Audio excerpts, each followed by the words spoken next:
not going to record this, but I really didn't hit record. There we go. Number one, study the market in order to become the local economist of choice. How many homes are in the market? How many homes are active in the market that you work? How many homes are under contract? How many are selling every 30 days? Break it down into $50,000 price ranges and know what the market is between 5 and 550, between 550 and 600, between 600 and 650, and on and on and on and on until eternity. Know the market. Be the local economist of choice. Ask everyone if they knew that their home was worth more today than it would be for the next 10 years, what would they do? It's a casual conversation. Valerie, just out of curiosity, if you knew your home was worth more today than it would be for the next 10 years, what would you do? I might consider selling it. Yeah, possibly. Do you think that there were people who sold their home in 2008, guys? Were there people who sold their home in 2010? I just made a weird number there. Let's check it. Like, oh, we're doing really good, John. Here we go. There we go. Were there people who sold their home in 2010? Mm-hmm. Yes. Mm-hmm. Do you think those people, if they knew the market was going to go down, do you think that they would go back in time and sell their home in 2006 if they could? Say yes. Yeah. Yes. Yes. Could that very same situation be happening today? Yes. Is that possible? Yep. Is it possible that the market is going to go down? Is it possible that it might flatline, or our market value is going to keep going up? Nope. If you had a crystal ball and you knew that your home was worth more today than it would be for the next 10 years, what would you do? When markets, yeah, you'd sell right now. Of course you would. When markets correct, and that's what we're headed for, is a market correction, because since 2012, the prices have been going up pretty significantly, right? Mm-hmm. And eventually it has to correct. And when they do, corrections don't last a year or two. We have proof. From 2006 until 2012, the market prices dropped at a pretty significant rate. And it took approximately 10 years before homes were worth the same amount that they were in 2006. Now, if that same thing is true today and the market corrects, then that means that it could possibly be 2031 before we see the same prices that we see today. Now, if you knew that was going to happen, what would you do? Sell. Yeah. If you sold your home, are you a move up buyer or a downsize buyer? That's a good question. If you sold your home, are you a move up buyer or are you downsizing? Now, who wins, a move up buyer or a downsize buyer in a buyer's market? Who should sell their home in a buyer's market? A move up buyer or a downsize buyer? A move up buyer. Both, really, but. So it's a move up buyer, and I'll explain why. So if you're selling your home in a market where the prices have gone down by 10%, we're looking into the future now. If you're selling your home in a market where the prices have gone down by 10%, and you're selling a $400,000 home to buy a $600,000 home, you're losing $40,000 on the home you're selling, right? Prices have gone down by 10%. At the peak, your home was worth $400,000. Market values have dropped by 10%. So now it's worth $360,000. You lost $40,000. However, that $600,000 home you're buying has also dropped by 10%. So you're gaining $60,000 on the buy. It's a $20,000 net difference.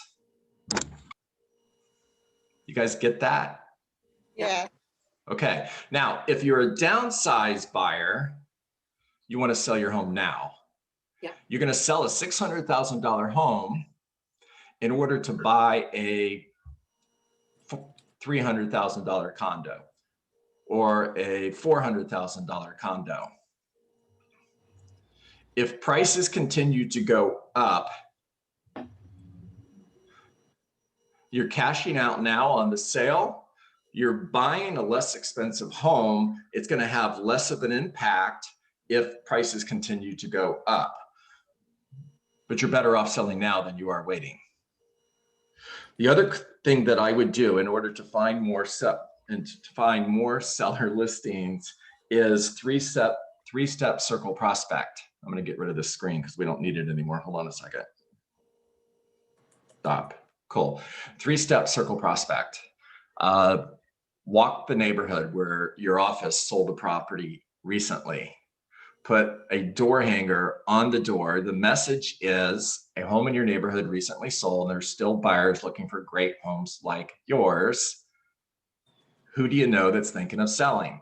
Now it's your name, your brand, your contact information, and it's generic, so you could use it over and over again in different neighborhoods. Hold on one second, guys. Get rid of that. Okay. So you could use it over and over again. Now, mail a postcard with the same message. It's your name, it's your brand, it's your contact information. And the message is a home in your neighborhood recently sold. We still have buyers that are interested in great homes like yours. Who do you know that's thinking of selling? Then call everybody in the neighborhood after you mail the postcard. So they've got a message, a flyer from you on their door. They got a postcard in the mail, and now you're calling them. You could also do a three-step circle prospect around distressed sales. In other words, I specialize in helping homeowners avoid foreclosure. If you know of anybody that's behind on their mortgage payments, please give me a call. I can walk the neighborhood, put a flyer on every door. I could do a postcard campaign, same message, and I can call and circle prospect with that same message. The other thing that I would do is I would use a direct mail campaign to market my buyers. In other words, I'm going to make a list of all of the buyers that I'm currently working with, not their names, but what they're looking for. I'm going to put that on a postcard or on a letter, and I'm going to mail it to a neighborhood. And the message is, these are the buyers that I'm currently working with. This is what they're looking for. If your home fits this description, call. That's your call to action. Do a mail campaign using your buyers. Market your buyers and mail what they're looking for to neighborhoods. Do a direct mail campaign. Mail a list of every listing sold by your office every week to every for sale by owner and every expired in your database. Just make a list of every property sold by your office and mail that to every for sale by owner and every expired in your database. What's the message, guys? That We're home's getting for selling. homes sold. You both are right, that you're selling homes. That's the message. What's the potential downside? Nothing. You get too many listings. You guys are funny. I love it. Yeah, I don't think there is one, but I was just curious to see if you guys thought there was. Is anybody currently doing that? No. Bits and pieces. Bits and pieces? Bits and Okay. pieces of what you were just talking about. Okay. What if you did everything I was just talking about, Alex? You would have Yeah, I could imagine. Well, would you get more listings? Most likely, absolutely. Not Yeah. even, absolutely. Is anybody concerned about having too many listings? no. No. That's a good question. We had 70 listings, the Dietz team, in 2008, 2009, 2010, 70. It was a different market. And you just hire more people. If you get more listings and you have more than you can manage, you just hire another listing manager. Leverage is always the answer. All right, I would use a guaranteed listing. I would use a hassle-free listing campaign. And guaranteed listing, guys, simple. You can make a lot of different guarantees. One of the guarantees is find investors who have cash that want to buy homes. And the guarantee is your home will sell in 30 days or we'll buy it. Now, in order to take a guaranteed listing, you have to agree on the price, and you're not going to price it above market value. Matter of fact, you're going to price it just below market value, depending on supply and demand. If you're in a market where inventory is greater than 90 days, then I would price it at 3 to 4% below market value. If you're in a market where the inventory is less than 30 days, you price it right at market value. It's going to sell. But if it doesn't sell, you have an investor that will buy it up to 90% of market value minus fees and closing cost. Hassle-free listing. A hassle-free listing simply means I'm going to list your home. You can cancel at any time with no fee, no stipulation. And if I find a buyer, my fee is blank. If my office brings the buyer, my fee is blank. In other words, offer them a sliding scale on your commission if you represent both the buyer and the seller. Offer them a sliding scale on the commission if it's sold by your office. Am I telling you to discount your fees? Not really. And if you did, but you got more sales, are you making more money or less money? More. More money. 100%. 100%. And Camille, if I list your home at 6% with an understanding that if I bring the buyer, I'll work for 4%, and I've got both sides at 4%, am I making more money or am I making less money than if I had just one side at 3%? You're making 1% more. I'm making more money. I'm good with that all day long. Mhm. You guys have got to get super competitive when it comes to listings. There are more real estate agents in your market than there are seller listings. By a lot. And are we competing for seller listings right now? Say Yep. yes. Okay. Say yes. Yes. If you guys were at my house last night for the Super Bowl, let's just say there's 10 of us and we ordered 2 large pizzas and there's 20 slices, we all get 2 slices of pizza, right? Yeah. Now, they mess up the delivery and they only deliver 1 pizza. I'm still getting 2. I don't know about the rest of you. You guys could fight over it.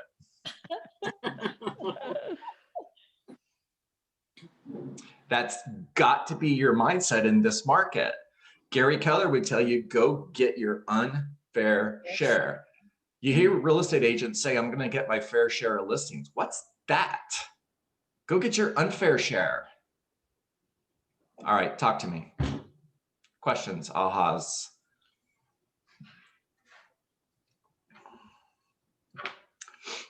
Well, I confess, I lost a listing to somebody who the seller said, well, I'm straight up just going for the least commission. Somebody went for 4%. And I said, Yep. okay, I'll do 5. So yeah, you know, in hindsight, in Well, this market. Here's the thing, Valerie, in 2005, 2006, 2000, yeah, there were a lot of discounters. That happens in a hot market. And Gary's message, put them out of business. Put them out of business, beat them at their game. If you have to discount your fee, and go get more listings.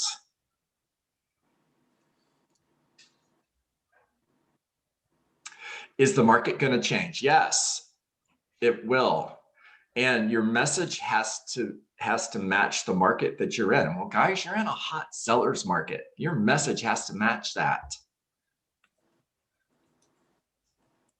John, I'm going to fight for my commission. Mhm. Cool. Without losing it, Michael. Yeah. Yeah. Michael, I'm not telling you not to fight for your commission. I've spent the last 4 years teaching you scripts on how to fight for your commission, right? Mhm. Yeah. What I'm telling you is if you offer a hassle-free listing as a campaign in order to attract more sellers and you get more listings because you do that, is that a good thing or a bad thing? It's a good thing. And I'm using the satisfaction guaranteed listing agreement every single time. Mhm. Right. So I'm with you. We work too damn hard though, just to give it up. Right. Like I'm going to swing the bat. Right. I hear you. You've taught us enough to know Mhm. that, you know, price only matters in the absence of value. Well, I'm going to outvalue any other listing agent that walks in there because I've got the numbers to show it. Mhm. So And I still get to choose my client, right? Like, and I'm not saying, look, not to be aggressive, and there's a ton of discounters out there, and I get really frustrated when I see 2% on the buy side. And if I'm the only one, then I'll raise my hand by myself on that, right? But I'm not saying not to do it. I'm just saying price isn't the only thing that separates us. trying to get you more at bats. This isn't Yeah. about sitting at the kitchen table and giving away your commission. This is about creating more at bats. And if I offer to take your listing, this is a marketing piece. And if I offer to take your listing on a hassle-free listing that says, if I bring the buyer, my fee is blank. Blank is a lower number. If my office brings the buyer, my fee is blank. Blank is a lower number. And I'm never going to, if I give them a discount, I'm not splitting that with the buyer's agent. Let's just say I take a listing at 5%. I'm not 2.5. I'm still giving 3% to the buyer's agent. I'm eating the discount. Yeah, no, I'm with you 100% on that because you don't want to show the other agent that you weren't able to negotiate strongly. That's something that Richard Bass has taught us, and you know that. And the second thing is, I would rather give up the commission on the purchase. If I knew they were going to sell, my backup to that is I'll give you a % back on the purchase. Great idea. Great idea. And I want to make sure you guys are hearing my message today. The entire message was matter of fact, it was titled, Find More Listings. Everything I shared with you today was in order to get more at bats. Michael, the real fight will come maybe 1 out of 10 on that. Since you're savvy, 1 out of 10. What John is saying is don't lose that one, and give your competitors the edge to stay in the market, get them out of the market. Thank you, Eddie. I appreciate that. Sure. Good stuff, guys. All right, I've got 8:59. Give me a couple ahas and we're out. I like the different options to have more opportunity at bat. I mean, yeah, will for sale by owners be more willing to sit down if I bring the buyer, it's going to cost you 4%. Yeah. And how about to a for sale by owner, you can continue to try to sell your home by owner even after I list your home. And if you're able to find a buyer, as long as that buyer is not being represented by a real estate agent, you can cancel my listing and owe me nothing. So to that for sale by owner who wants to give it another 30 days before they put their home on the market with you, they don't have to wait. They can go ahead and put their home on the market today because they can continue to try to sell the home by owner. Guys, the odds are in your favor. You have a much better chance of bringing them a buyer than they do. And you know that. Yeah. And as soon as you put it on MLS, Zillow takes it out of the for sale by owner status and puts your info in there. So it knocks them completely out of the ballpark because that's what they're depending on for marketing. And what John's talking about there, guys, is a race. You can write it right into the listing agreement. Yeah. It's a great strategy. I love it. Yeah, no. And I use those words with the seller. I said, let's have a race. Let's see who can find the buyer first. I'm betting that I can, but if you can, cool. Cancel the listing. You owe me nothing. Love it. All right. If you get more listings. 100%, go get more listings. Yep. Guys, I want you to hear the passion in my voice. I just can't. If I could do it for you, I would, and I can't. You have to go do it. Yep. What about, I went to visit a for sale by owner and she wants to move fast. And so she said she got a full price offer. I bet I could get her more. Should I approach her and say, listen, give me 10 days. If I can't get you more, stay with your previous offer. 100%, Valerie. As For long as sure. that property's not under contract, go get it. How do you get more money? Turn it into an auction. Remember, a watch retail is $500. A watch at your garage sale is $10. A watch being sold at auction is $1,000. Turn it into an auction. Mhm. Love it. All right, I've got 9:02, which means time to get to work. Work. What's work? Go, Sarah. What is work? Okay, well, work is 20 what is work? Work is 20 conversations a day, not 19, not 18, not 17 conversations. When I have 17 conversations, because that's close enough, the 18th conversation could have been a $1 million listing that I did not get, and I didn't even know about it because I never made the call. Do not settle. Go, Chandra. Nothing, Purpose, the purpose of the call is to make care calls, not sales calls. Always lead with gratitude. Remember to say, thank you for taking my call. I appreciate you. Bring value to every single conversation. Go, Diane. Every day in every conversation, focus on getting one face-to-face appointment with someone that wants to sell real estate, getting a referral, adding one person to my database. Go, Shoshana. Set non-negotiable standards. Live up to those standards. 20 conversations a day is a standard. One face-to-face appointment per day is a standard. Adding one person to my database every single day is a standard. Go, Melissa. Find someone today that is thinking of buying or selling real estate, whether it's 3 months from now, 6 months from now, or 1 year from now. It doesn't matter because I will need listings and buyers a year from now. I'm looking for opportunity, period. Not opportunity today, opportunity, period. Go, Sarah. because I have entered those 250 people into my database, I follow up with them forever because I reject rejection. No is not a word that lives in my vocabulary. No simply means not yet. Because I followed up every day, I have created emotional proximity. People do not change their minds. They make new decisions based on new information. Since I have emotional proximity when they make a new decision, they hired me. I keep calling because success is absolutely guaranteed. Make it a great day. Outstanding. Outstanding, guys. Yep. Outstanding. You guys are crushing that. I am proud of you. Now go get to work and make it a great day. Oh, by the way, go Bucks. Have an awesome you, day. Diane.